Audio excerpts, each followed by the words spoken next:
Aujourd'hui, on parle de l'action de mobilisation qui commence cette semaine et je reçois Katia Lelièvre pour nous parler de l'état des négociations.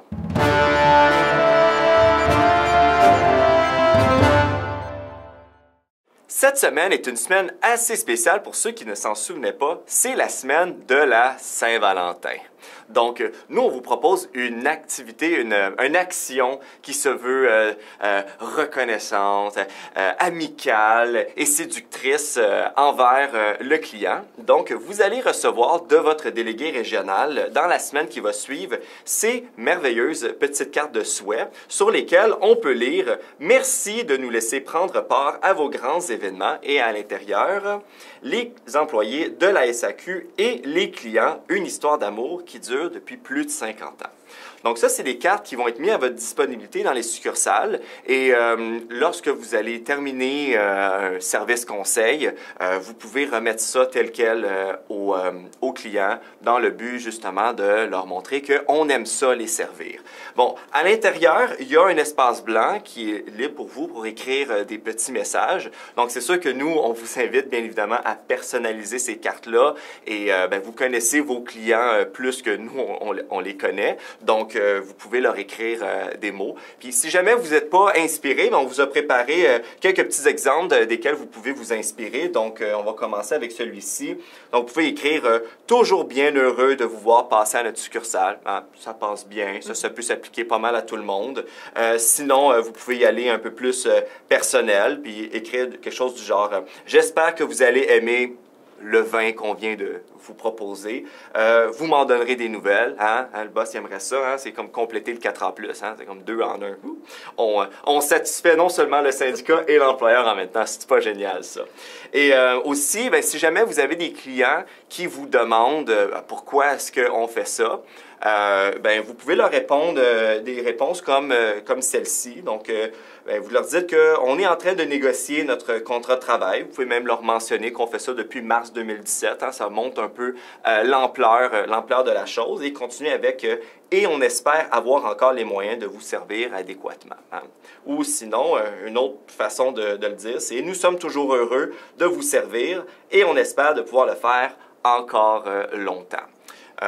Donc, une chose qu'il faut cependant noter ici, cette action-là, c'est que ce n'est pas une action qui se voit plus musclée, plus agressive. Le but, ce n'est pas d'attaquer l'employeur, c'est vraiment plus de resserrer des liens avec la clientèle.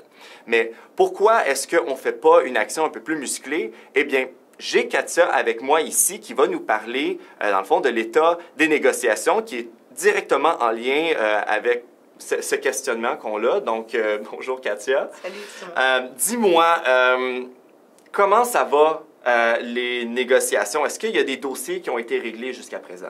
Bien, il y a eu, en fait, plusieurs dossiers réglés. Il y en a qu'on a fini, en réalité, on avait discuté à la dernière Assemblée générale.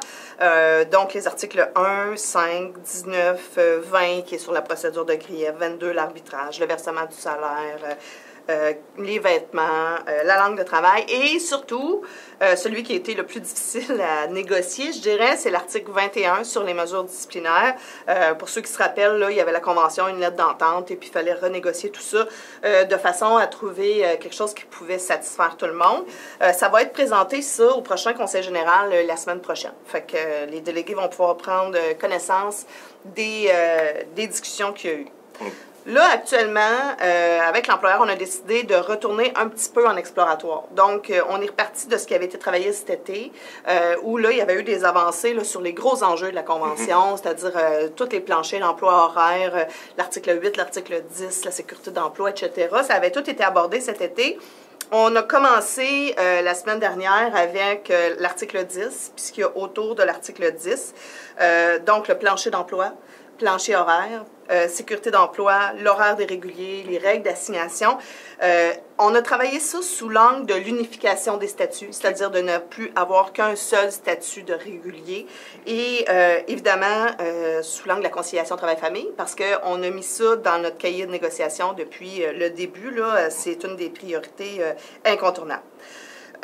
Bon, pour ce qui est des temps partiels, ben, ils n'ont pas été oubliés. C'est juste qu'on a commencé avec l'article 10 et quand on va savoir comment les réguliers forment leur horaire, évidemment, ben là, on va pouvoir se diriger vers l'article 8 qui est évidemment, qui va venir se joindre, dans le fond, à l'article 10 avec toujours les mêmes préoccupations de conciliation travail-famille. Donc, c'est là qu'on est, ça avance. OK, cool. Mais écoute, moi, j'ai des échos là, depuis une semaine. Là, les membres en succursale, ils veulent bouger, ils veulent faire des actions musclées. Mais dis-moi, pourquoi est-ce qu'on ne fait pas des actions comme ça? Bien, parce que ça avance. En fait, la mobilisation, l'objectif, là, c'est de venir donner un push à table de négo quand ça avance pas ou quand les demandes de l'employeur sont déraisonnables. Là, tu sais, les deux parties font preuve d'ouverture. Et pour l'instant, ben, le terrain, oui, c'est important qu'il soit mobilisé, mais on n'a pas besoin d'une action agressive pour faire bouger le boss parce qu'il le fait déjà.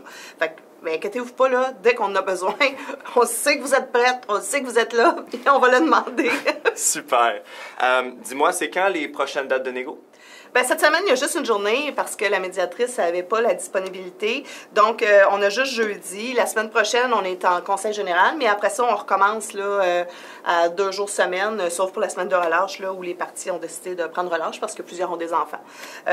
Et donc, ça va aller à 2 jours semaine. On a dit à l'employeur qu'on était prêt à faire un blitz, mais seulement s'il y a des choses qui sont sur le point de débloquer, là, parce que ça demande quand même pas mal de travail en tes journées de négociation pour se préparer. Oui, je comprends. Ouais, vraiment, c'est bien quand même d'entendre que ça l'avance, tout ça. C'est vraiment bien. Mais merci beaucoup, Katia, pour ce magnifique topo. Et puis, on vous tient au courant dès qu'il y a des changements. Bye bye. Au revoir.